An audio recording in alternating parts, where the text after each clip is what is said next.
Hello friends, welcome to it's Darsha சமையல். இது வரைக்கும் யாருமே சுவைக்காத ஒரு சுவையில் புதுவிதமான ஒரு ஸ்நாக்ஸ் ரெசிபி தான் இன்றைக்கி பார்க்க போகிறோம். 3 வித லேயரில் 3 டிஃப்ரெண்ட் ஃப்ளேவரில் புதுவிதமான ஒரு ஸ்நாக்ஸ் ரெசிபி தான் இன்றைக்கி பார்க்க போகிறோம். வெளியே நல்ல கிறிஸ்பியாக, உள்ளே நல்லா மெத்துன்னு சாஃப்டாக, ஒவ்வொரு வாய் சாப்பிட்றப்போ இது என்ன ரெசிபியாக இருக்கும் அப்படின்னு சிந்திக்கிற வைக்கிற அளவுக்கு 3 டிஃப்ரெண்ட் விதமான ஃப்ளேவர்ஸை கலந்து இருக்கிறதுனால சின்னவங்கலேருந்து பெரியவங்க வரைக்கும் கண்டிப்பாகவே எல்லாருக்கும் பிடிக்கும். இது டீ டைம் ஸ்நாக்ஸாகவும் யூஸ் பண்ணிக்கலாம், மார்னிங் பிரேக்ஃபாஸ்ட்டாக கூட யூஸ் பண்ணிக்கலாம்.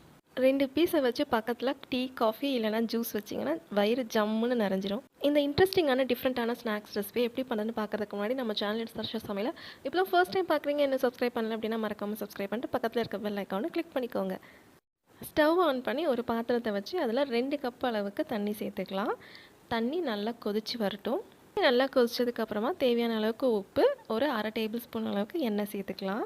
உப்பு நல்லா கரைஞ்சதுக்கப்புறமா இந்த ஸ்பூனில், அதாவது டீஸ்பூனில் 1 ஸ்பூன் அளவுக்கு சில்லி ஃப்ளேக்ஸ் சேர்த்துக்கலாம்.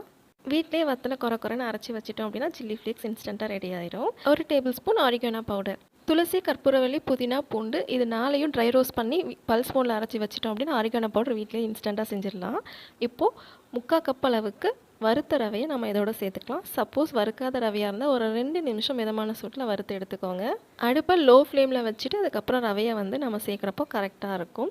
தண்ணி நல்லா கொதிச்சதுக்கப்புறமா தான் நம்ம ரவையை சேர்க்கணும், அப்போ தான் சீக்கிரமாக வேகும். சில்லி ஃப்ளேக்ஸும் ஆரிகானோ பவுடரும் நம்ம மிக்ஸ் பண்ணியிருக்கிறதுனால இந்த அவுட்டர் லேயர் நமக்கு பீஸாவோட டேஸ்ட் வரும். இது ஒரு 2 நிமிஷத்துலேருந்து 5 நிமிஷம் வரைக்கும் மிதமான சூட்டில் வச்சு நல்லா கிளறி விடுறப்போ இந்த மாதிரி கொஞ்சம் கொஞ்சமாக கெட்டியாக ஆரம்பிக்கும்.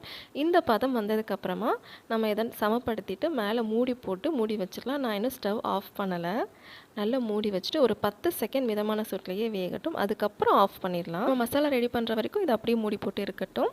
இப்போ நம்ம உள்ளே ஸ்டஃப் பண்ணுற மசாலாவுக்கு ஒரு 3 உருளைக்கிழங்கு வேக வச்சு நல்லா மசிச்சு எடுத்துக்கலாம். இது கூட நீங்கள் விருப்பப்பட்ட காய்கறிகளை வேக வச்சு வதக்கியோ சேர்த்துக்கோங்க, நம்மளோட விருப்பம்தான். இப்போ ஒரு பெரிய சைஸ் வெங்காயத்தை பொடிசாக கட் பண்ணி எடுத்தாச்சு. ஒரு கொத்து கருவேப்பிலையும் நல்லா பொடிசாக கட் பண்ணியிருக்கு. ஒரு துண்டு இஞ்சி, அதுக்கப்புறம் 2 பச்சை மிளகாய் இதையும் நல்லா மெலிசாக கட் பண்ணி எடுத்துக்கலாம். 3 டேபிள் ஸ்பூன் அளவுக்கு நல்ல மெலிசான அவலாக எடுத்துக்கலாம். நான் இதை ஊற வைக்கல, அப்படியே ட்ரையாக தான் எடுத்திருக்கேன். இதையும் ஒரு 3 டேபிள் ஸ்பூன் அளவுக்கு நல்லா பொடிச்சு விட்டு நம்ம சேர்த்துக்கிட்டோம் அப்படின்னா இதில் எக்ஸஸாக இருக்கிற அந்த தண்ணியெல்லாம் இந்த அவல் இஞ்சிரும், டேஸ்ட்டும் நல்லாயிருக்கும்.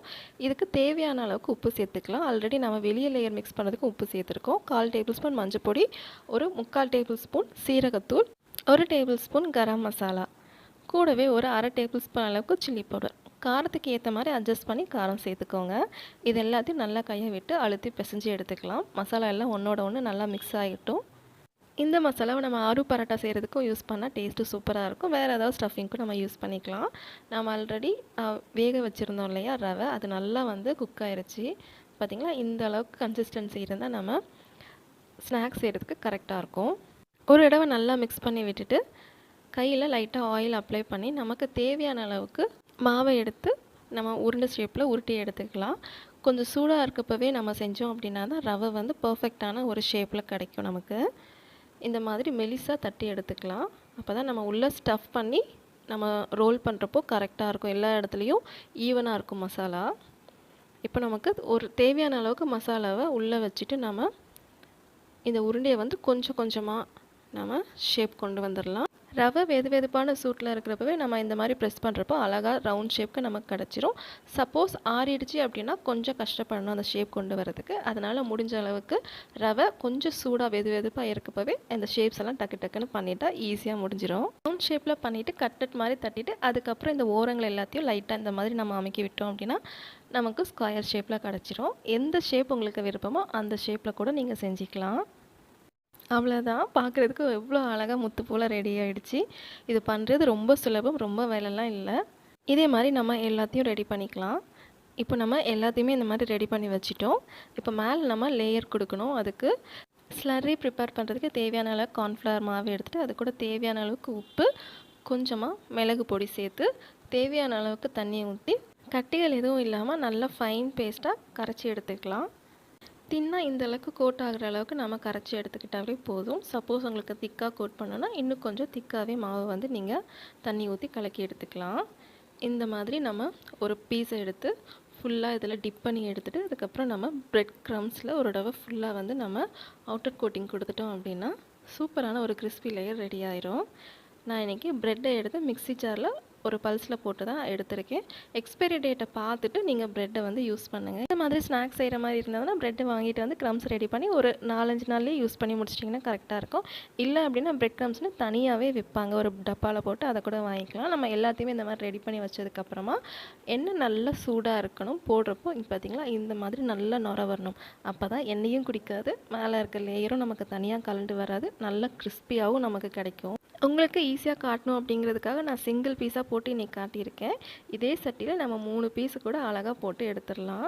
2 பக்கமும் நல்லா வெந்து இந்த மாதிரி பொன்னிறமாக வரும். நுரையெல்லாம் அடங்கினதுக்கப்புறமா எடுத்து இந்த மாதிரி நம்ம அழகாக ஒரு சாஸ் இல்லைனா உங்களுக்கு எது தொட்டு சாப்பிட்றதுக்கு விருப்பமோ அதுக்கு ஏற்ற மாதிரி சர்வ் பண்ணிங்கன்னா சூப்பராக இருக்கும். வெளியே நல்லா மொறுமொறுன்னு, உள்ளே இங்கே பாருங்கள் நம்ம பிச்சு காட்டுறேன், அவ்வளோ சாஃப்டாக இருக்கும். லேயர் வந்து அழகாக பிஞ்சு வரும். பார்த்தீங்களா, சூப்பரான கலரில் டிஃப்ரெண்ட்டான ஒரு காம்பினேஷனோட கையில் எண்ணெய் ஒட்டாத அளவுக்கு சூப்பரான ஒரு கிறிஸ்பியான ஸ்நாக்ஸ் ரெசிபி ரெடி ஆகிடுச்சு. கண்டிப்பாக ட்ரை பண்ணி பாருங்கள். வீட்டில் இருக்க எல்லாருமே ஆஹா ஓஹோன்னு பாராட்டுவாங்க. இந்த டிஃப்ரெண்ட்டான ஸ்நாக்ஸ் ரெசிபி கண்டிப்பாக உங்களுக்கு பிடிச்சிருக்கும்னு நினைக்கிறேன். ட்ரை பண்ணி பார்த்துட்டு கமெண்ட்டில் எப்படி வந்தது அப்படிங்கிறத மறக்காமல் சொல்லுங்கள். இன்னொரு இன்ட்ரெஸ்டிங்கான சூப்பர் டூப்பர் ரெசிபியோட சந்திக்கிறேன். அன்டில் தென் பாய், டேக் கேர்.